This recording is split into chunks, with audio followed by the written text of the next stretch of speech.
What's the latest from Nate Oats, who allows a football team, or a basketball team to carry on with a serious gun charge, somewhat involved with the murder last year to some extent, and now is claiming that Alabama would have won it all had it not been for an injured player.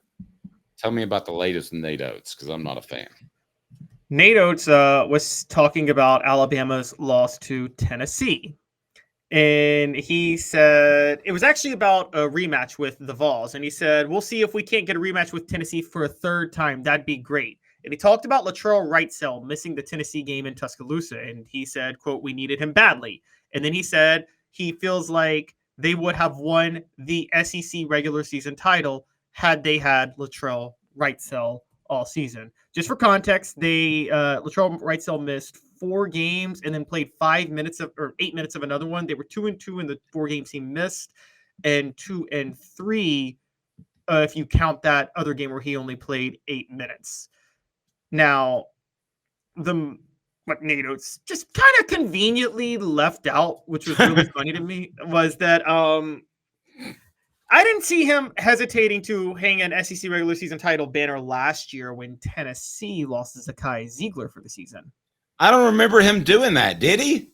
No, I don't think he did that. I don't think he did that at all. I could be wrong on that. You guys try to correct me, but yeah, I'm pretty sure that he was perfectly happy to raise his SEC title banner when Zakai Ziegler went down for the season. But when Alabama players get hurt, it's a big deal. And when other players that get hurt, that helps Alabama for Nate Oats, it's not a big deal. He probably really cares about illegal use of firearms too. I think he rules with an iron fist on that. So, new poll question, because I want to ask you, Caleb, do you believe that Nate Oats may be more unlikable than John Calipari? It would have been Calipari, say he's coming off a national title, the one he won, because you hate a winner more, right? The guy that beats you. If the personalities are equal, you dislike the guy that's beating you more. But right now, I posted that up. It's 71% Nate Oats, just 29% John Calipari. Also, Nate Oats reminds me of Doug Gottlieb, who stole from his teammates when he was in college. And if there's one thing you don't do that I will never forgive someone for, it's stealing from a teammates in a locker room situation. So he looks like Doug Gottlieb as well, which drives me crazy. What about stealing laptops from sorority houses? Can that work? Did Doug Gottlieb or Nate Oats do that? No. Cam Newton did that. I'm joking about Cam Newton. I was like, where are you going with that? So is he more unlikable than John Calipari at Kentucky? John Calipari is pretty slimy and not likable for the most part, right? I'm going to have to be really careful of this because so many of my friends grew up in Memphis and are Tiger fans, and my mother graduated from there. And Dave, I don't think you want to know what people in Memphis feel about John Calipari after the way he left them in 2009. They should hate him. The hate is because it wasn't just that he left; it's that he took the entire recruiting class with him from that year to Kentucky. You'd be incredibly stupid not to have made that. Yes, you would. I agree. You go to Kentucky. It's Nate Oats. John Calipari to me is somebody who has taken advantage of the rules that exist today to win. And honestly, he doesn't. I think John Calipari is not a great coach.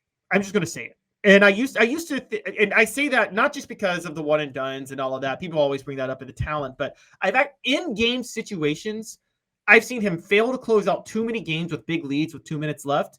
And when things get really close in the final 3 minutes and it becomes an interior game, John Calipari doesn't know what to do. And he's never changed on that. I just think he's an overrated coach. I agree. And he's tied in with Nike, and that's how he's getting these guys. So that's cool that it's worked for him. I'm glad it got him one championship, but he didn't have the tie with Nike. It wouldn't have gotten him a championship. He would have never had a championship. Nate Oats is a better coach, though, right? Than John Calipari. Yeah, Nate Oats is a better coach. Nate Oats is just more unlikable. I agree. Nate Oats bothers me. Where does he rank in most unlikable guys in the SEC right now? Let me recheck that poll question. Nate Oats with 80% of the vote. John Calipari with just 20% of the vote. I mean, Bruce Pearl's pretty unlikable if he's not your coach. Oh, I love me some Bruce. All right, so on the message board, who's more unlikable than Nate Oats, if anybody? What are some Bruce? other ones?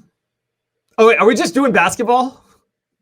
You can go across the board. Because I mean, do we need to throw in Eli Drinkwitz and do we need to throw in Shane Beamer? Josh. Just waiting Oh, for he's got that. a pod. Lou Holtz has a podcast out now. He said we're gonna. He literally thinks he literally tweeted he's trying to save America with this podcast.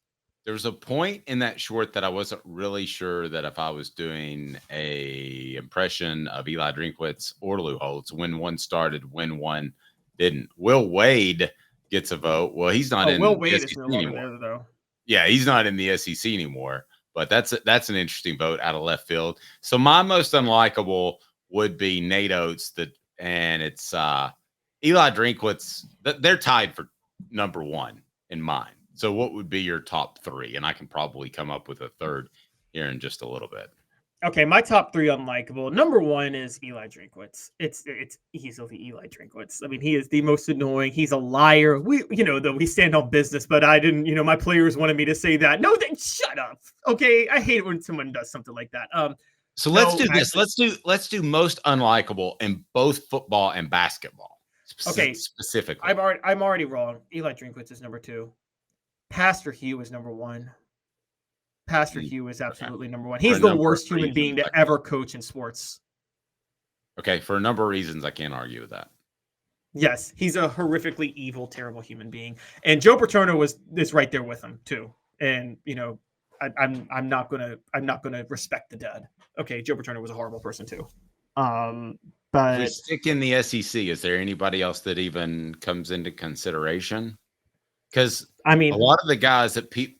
What about Shane Beamer? Would he be? Oh, there you go. Kalen with Shane Beamer. Beamer's annoying. It's Shane Beamer and Eli Drinkwitz are annoying. Hugh Freeze is a snake and a liar and a terrible person, and may or may not have enjoyed looking at underage girls take their shirts off.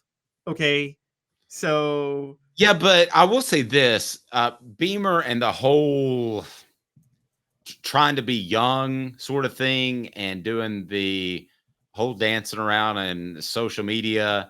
That to me was pretty unlikable. And it's unlikable in it, but I agree. But I don't like him. But don't you like? There's a difference between the word unlikable and despicable. How about that? Yes. How about that? Yeah, Shane Beamer I agree with Kalen. Shane Beamer's unlikable. I don't think he's a despicable human being, though. I think he's just a laughably kind of lame, pathetic goofball, like you would say. You know what I mean? And I don't know if you can say the word lame anymore. I'm sorry. But I don't think you said anything wrong. I don't have a problem with that. It is time for this day in Tennessee sports history. But the most unlikable across the board, would we both agree, is, or if you had to pick one of the football guys or one of the basketball guys. So my two most unlikable are going to be definitely Eli and Nate Oats. It's Hugh Freeze and Nate Oats. Hugh Freeze and Nate Oats. So I'm assuming you're taking Freeze over Oats because he's kind of a bad dude. I just also hate the people who throw scripture in your face and they're usually covering for something. I hate those people. They drive me crazy. You're obviously... As Christians, we are told to witness. But that's a whole different discussion. I'm not doing that. Story. I'm not doing that. I'm not doing that. No, this is... I hate the ones that throw scripture in your face because they want you to know that they're good people. No. There's some people that do that, but I think you can. And Hugh Freeze is at the top of the list of people who do that. That is very true, and he had that reputation among SEC coaches. They called him Pastor Hugh for years before I'd heard about that.